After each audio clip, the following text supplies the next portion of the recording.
آپ نے ہمارے استعفے بھی جلدی میں قبول کیے ہیں، اب آپ الیکشن لڑنے جوگے بھی نہیں ہیں. آپ الیکشن یہ جو پی ڈی ایم ہے یہ الیکشن لڑنے کی پوزیشن میں کیا؟ یہ تو باہر کس وقت جس طرح سے میں کھڑا ہوں ادھر مارکیٹ میں فیڈ مارکیٹ میں اسلام آباد، یہ کسی مارکیٹ میں کھڑا ہو کے کھانا نہیں کھا سکتے. کل مریم نواز نے یہ کہا کہ جی ٹماٹر اور جو آٹا ہے وہ بڑا لگتا ہے کہ بڑا سستا ہو گیا ہے. میں نے کہا بی بی آپ اس طرح کریں، کسی وقت سیکیورٹی کے بغیر جو ہے نا لکشمی چوک کے اوپر اور بھاٹی گیٹ کے اوپر لاہور کے اندر، باہر نہیں، باہر تو زیادہ خطرہ ہے، آپ لاہور کے اندر جو ہے وہ آپ کبھی سیکیورٹی کے بغیر نکلیں آپ کو ٹماٹر مفت ملیں گے، وہ آپ اکٹھے کریے گا واپس لے جائیے گا، اور آٹا بھی شاید آپ کو گاڑی کے اوپر مل ہی جائے. ان لوگوں کی اس وقت یہ حیثیت نہیں رہ گئی کہ یہ باہر سیکیورٹی کے بغیر کھڑے ہو سکیں، اور اس لیے انہوں نے الیکشن نہیں کروانے. اب ہمارے ہاں جو اداروں کا زوال ہے وہ دیکھیں کس طرح سے ہو رہا ہے کہ الیکشن کمیشن آف پاکستان جس کے اوپر ہم اربوں روپے خرچ کرتے ہیں صرف ایک کام کے لیے کہ وہ الیکشن کرائے گا، وہ کہہ رہے جی ہم الیکشن نہیں کرا سکتے کیونکہ پی ڈی ایم جو ہے وہ الیکشن کرانے کو تیار نہیں. پاکستان کا ٹیکس پیئر اربوں روپیہ الیکشن کمیشن کے اوپر خرچ کر رہا ہے جس کا صرف ایک کام ہے آپ نے الیکشن کرانا ہے، وہ الیکشن کرانے کو تیار نہیں. آپ سے کچھ دیر کے بعد انشاءاللہ توہین عدالت کی جو اپلیکیشن ہے وہ الیکشن کمیشن اور اس کے ممبران کے خلاف فائل ہو جائے گی. انہوں نے 2 دن ہو گئے ہیں ہائی کورٹ کا، لاہور ہائی کورٹ کا فیصلہ ابھی تک اس پر عمل درآمد جو ہے وہ نہیں کیا، اور ہائی کورٹ کے فیصلے میں یہ تھا کہ امیڈیٹلی کریں. آج رات تک اگر شیڈیول اناؤنس نہیں ہوتا تو ہم کانسٹیٹیوشن کی آئین کی وائلیشن میں چلے جائیں گے، کیونکہ 54 دن آپ کو چاہیے منیمم الیکشن کے شیڈیول اناؤنس کرنے کے لیے، اور 7 دن الیکشن کمیشن کو چاہیے اس سے پہلے ایک جاری کرنے میں اپنا نوٹیفیکیشن الیکشنز کا ڈیٹ کا. اور اگر ہم یہ 61 دن جو ہیں یہ پورے نہیں ہوتے ہیں تو پھر اس کا مطلب یہ ہے کہ آپ آئین کی وائلیشن میں ہیں، آئین کی خلاف ورزی میں. اب آئین کی اس وقت جو پاکستان میں ایک ہی ڈاکومنٹ ہے، ایک ہی دستاویز ہے جس کے اوپر پاکستان میں کنسنسس ہے، اور وہ پاکستان کا آئین ہے. اس کے اوپر شاہ احمد نورانی صاحب کے بھی دستخط ہیں، اس پہ فضل الرحمان صاحب کے والد صاحب مفتی محمود صاحب کے بھی دستخط ہیں. میں سیاستدانوں سے کہتا ہوں، نواز شریف صاحب تو خیر پیدے جنرل ضیاء الحق نے کے دور میں ہوئے تھے، اور یہ ذوالفقار علی بھٹو کے بھی ہیں، تو میں پی ڈی ایم میں بھی شامل جو جماعتیں ہیں ان کو کہتا ہوں کہ آپ خدا کا خوف کریں. پاکستان میں ایک ہی متفقہ دستاویز ہے جو پاکستان کا آئین ہے، آپ اس کو جو ہے وہ بالکل کاغذ کا ٹکڑا نہ بنا دیں. آپ نے نہ عدالت میں اسلام آباد میں عدالت نے کہا لوکل گورنمنٹ الیکشن کروائیں، آج آپ دیکھ لیں مہینہ ہو گیا ہائی کورٹ کے حکم پہ عمل درآمد نہیں ہوا. اس کے بعد ہائی کورٹ لاہور نے مجھے طلب کیا 4 بار، مجھے وہاں پہ پیش ہی نہیں کیا گیا.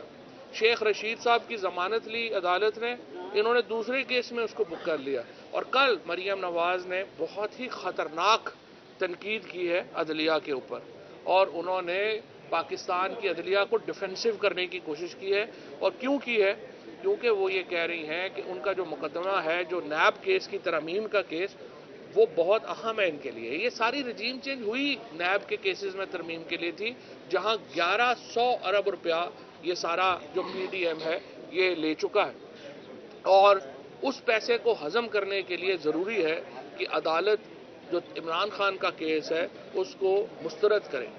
عمران خان کے کیس کے اوپر ایک دباؤ بنانے کے لیے جس میں ہمارا مطالبہ یہ ہے کہ نیب میں ترامیم جو ہیں وہ نہیں ہو سکتی تھی، غیر آئینی ہے، اس کے اوپر عدالت فیصلہ دے، اس کو غیر مؤثر کرنے کے لیے یہ اب سارا معاملہ جو ہے وہ کیا جا رہا ہے. عدلیہ کو تنقید کا نشانہ جو ہے وہ بنایا جا رہا ہے، اور ہم اس کی شدید مذمت کرتے ہیں.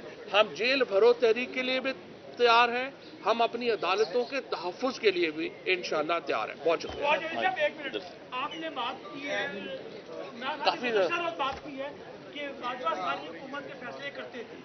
ایک تو یہ بتا دیں کہ آپ کی کابینہ کے مشیران اور وزراء کتنے تھے؟ ہمارے 42 تھے، اور اس میں جو وزیر تھے 22 تھے. فیڈرل منسٹر جو تھے وہ صرف 22 تھے ہمارے، اور جو مشیر اور سارے ملا کے 42 تھے، جو پاکستان کی تاریخ کی کم کیبنٹس میں جو ہے وہ شامل ہوتا ہے. لیکن اس کیبنٹ میں تو آپ دیکھ لیے کہ وہ لوگ سارے شامل ہیں جن کو کوئی جانتا ہی نہیں کون ہے، 85. اور اس کے بعد جو ہماری کیئر ٹیکر گورنمنٹ بن گئی ہیں کے پی میں اور پنجاب میں، اور پنجاب میں جو بندے بنے ہوئے ہیں ان کو گھر والے بھی نہیں جانتے کون ہے، وہ کہتے ہیں نہیں ہم ہی حکومت کریں گے. اس طرح تو نہیں ہوتا. Thank you.